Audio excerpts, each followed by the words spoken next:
third of the bank's loans to the dictatorship of General Suharto went into the pockets of his cronies and corrupt officials. That's around $8 billion.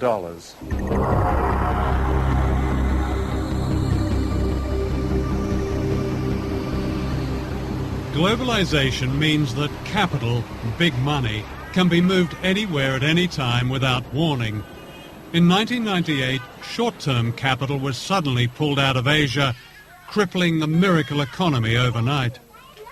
When the Indonesian rupiah collapsed from being roughly 2,500 rupiah to the dollar to being what it is now, 10,000 rupiah to the dollar, the costs to Nike for each Indonesian laborer was cut to 25% of what it had been. And Nike got a great discount on Indonesian labor as a result, and did not unilaterally raise Indonesian wages to the same standard they had been prior to the devaluation of the rupiah.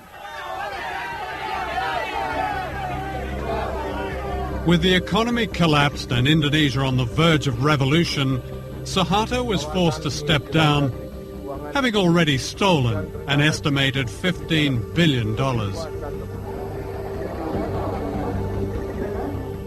During his reign of more than 30 years, Suharto had handed out public utilities to his family and cronies. They owned most of the national power grid. Nothing was overlooked, from TV stations to a monopoly on taxis. Driving from Jakarta Airport, you even paid a toll to Suharto's daughter. These unfinished buildings are monuments to corruption on a scale unheard of in modern Asia, to what the World Bank called the miracle economy. The bank presents itself as an economic development agency focused on the reduction of poverty. But in fact, the bank operated during the entire Cold War as an institution that distributed resources to mostly authoritarian regimes in the Third World that supported the West in the Cold War. So you had the irony of the West claiming that what they were defending in the Cold War was democracy and a certain vision of freedom, but doing so by upholding dictatorships like Indonesia around the world. What they did was they had plenty of projects, some of which surely were valuable, many of which were not. Every one of these projects, from the Indonesian government officials' point of view, was an opportunity to skim, to live a luxurious life, and the accumulated theft over the course of Suharto's new order, roughly 3 decades, was $10 billion that's unaccounted for, out of a total of about $30 billion that was loaned. And when I said to the Auditor General of the World Bank, what if a group of Indonesian citizens or even the government were to challenge the World Bank in the World Court over this loss of money? The citizens who bear the burden of this debt never got the money. Why should it still sit on their shoulders to be repaid? And his response was, we would be bankrupted. And I said, why? And he said, because this has gone on the world over. I went to Washington to interview the chief economist of the World Bank, Nicholas Stern. I asked him to explain how almost 30% of World Bank loans to Indonesia had been lost or stolen. We simply don't know what that number is. It is your own internal report, August 97. I quote, we estimate that at least 20 to 30% of Government of Indonesia development budget funds are diverted through informal payments to government staff and politicians. That number was plucked out of the air. Lots of times we have to guess with numbers, and the person who wrote that was guessing. Somebody comes up with a number and it gets recycled. But a lot of money. I don't want to dismiss the issue. It's just, let's not get hung up on one figure, which isn't a particularly hard no, figure. but I mean, if it's a third of what the World Bank has put into one country... No, then it's a serious question. When you have a loan, there's a lender and a borrower, and they share the responsibility in some way. There's a strong case that has been made by people who've seen this evidence that the World Bank was duped by the Suharto regime, claiming that poverty had dropped to 30 million, and in fact poverty was around 60 million. Let's talk about the harder figures. The income poverty figures are always the most difficult ones to get your hands on. But I think the illiteracy figures in the infant mortality figures are in this case probably more reliable.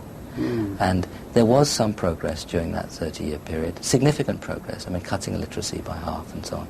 That's a very important step forward, so let's not lose sight of that.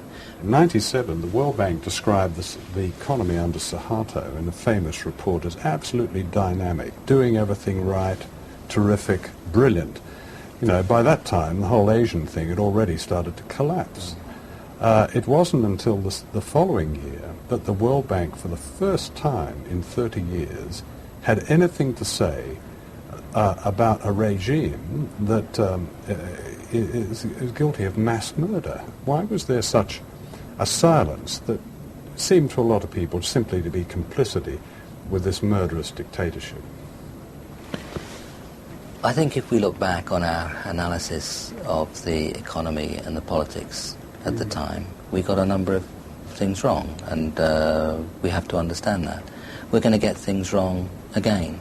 Not so many people called the Asian crisis before it happened. We failed along with That's your job, though, isn't it? You're all economists with fantastic degrees and brilliant backgrounds, and how can you get it that wrong?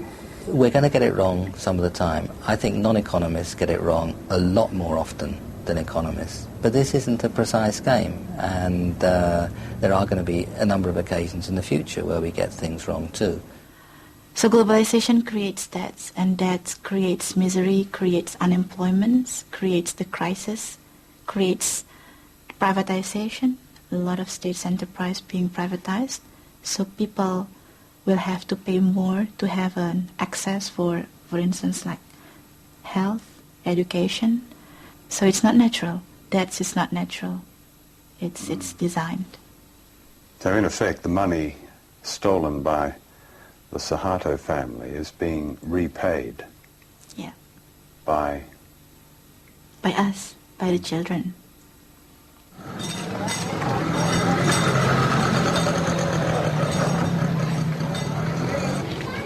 Every day, more than $100 million is transferred in debt repayments from the poorest countries on earth to the richest.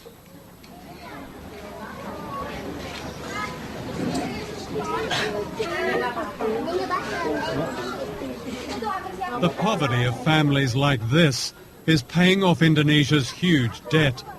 The conditions of the IMF's latest loan include a reduction in subsidies on certain fuel and food. Half this man's monthly wage of less than £40 goes on medical treatment for his children who suffer from a serious blood disorder. As prices go up, he cannot even afford the special drugs that keep them alive. Keadaan anak saya yaitu yang pertama dia menderita sakit. Jadi tiap bulan dia harus transfusi darah. Jadi kalau seandainya nggak transfusi darah, dia tiap akhir bulan itu pucat. Kayak sekarang contohnya, bibirnya udah pada putih dua-duanya. Jadi akhir bulan itu mesti harus transfusi darah. Itu udah pasti. Pusingnya bukan kepalang. Ya kalau seandainya saya sakit gitu nggak bisa masuk kerja, ya udah apa boleh buat. Paling kita bisa cari pinjaman buat berobat anak gitu. Nanti setelah kita kerja lagi baru kita bayar gitu. Kita cicil. Udah mandi kok Mbak Sis. Kalau seandainya gitu ya, barang-barang naik, sedangkan UMR gaji gitu naiknya nggak seberapa, ya kita otomatis ya kita serahin diri sama Tuhan aja deh. Mungkin yang jelas mungkin berobat pun kayaknya nggak bisa. Jadi kita pasrah apa adanya. Sebab gimana kalau kita paksain untuk harusnya setiap pagi anak-anak kasih teh manis, sekarang enggak. Susu juga enggak. Ya paling kita bisanya teriak sama pemerintah, ikut lewat FNPBI begitu. Kita tuntut pemerintah dengan supaya naikin UMR 100%. Yang penting sekarang kan alhamdulillah bisa ketemu buat berobat. Biar walaupun kita makan pakai ikan asin, tapi udah alhamdulillah. In the global economy, one American corporation dominates the world trade in food